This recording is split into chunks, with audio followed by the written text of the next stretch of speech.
Rush, approved are some of the terms routinely stamped onto documents. Professionals such as engineers have their official stamps too. For years, you had to dab the stamp on an ink pad for each impression. Nowadays, you can get stamps with the ink built right in. The process begins with a design that either the stamp company or its customer creates with standard graphics software. They print the stamp design onto paper using a high-quality laser printer, then place the printout under an imaging camera.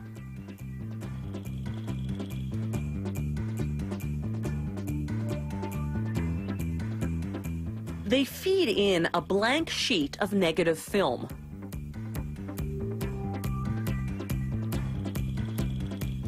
Then photograph the printout. 30 seconds later, out comes the negative. The design is light, the background dark. Now they can begin making the mold for the stamp.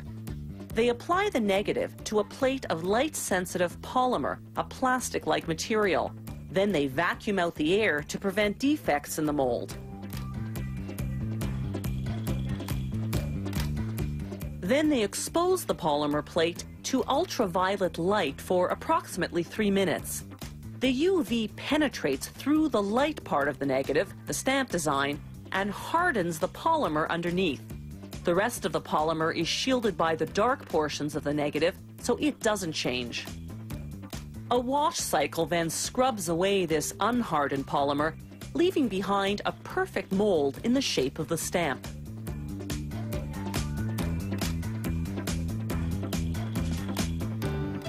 Now they cover the mold with a sheet of synthetic resin called Bakelite and put it into a machine called a vulcanizer.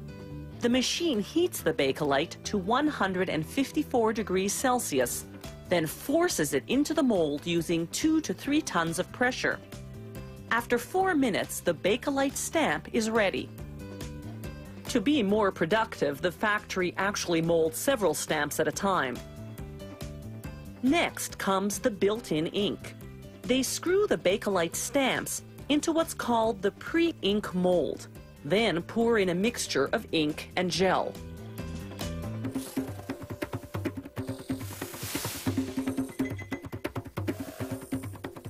They cover the mold and vacuum out the air, a process that takes 12 minutes.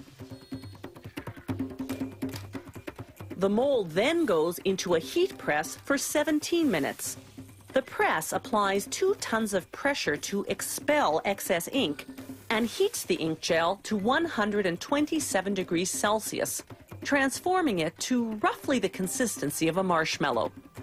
So it won't overcook, the mold goes onto a special cooling table for 12 minutes.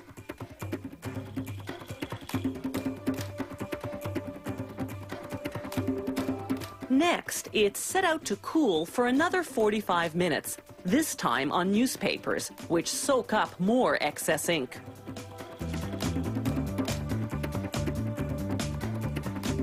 Finally, they wrap the mold in paper towels and newspapers and vacuum out the last drops of excess ink.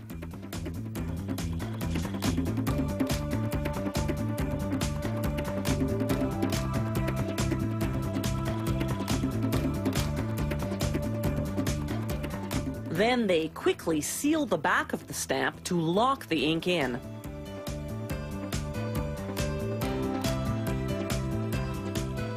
Now they can cut apart the individual stamps.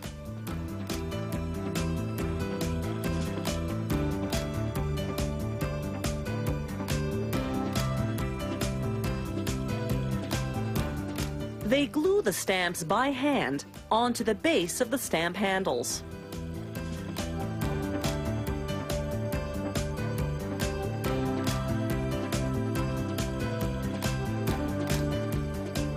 Before they're shipped out to the customer, all the stamps undergo a quality control check to make sure they'll leave a lasting impression.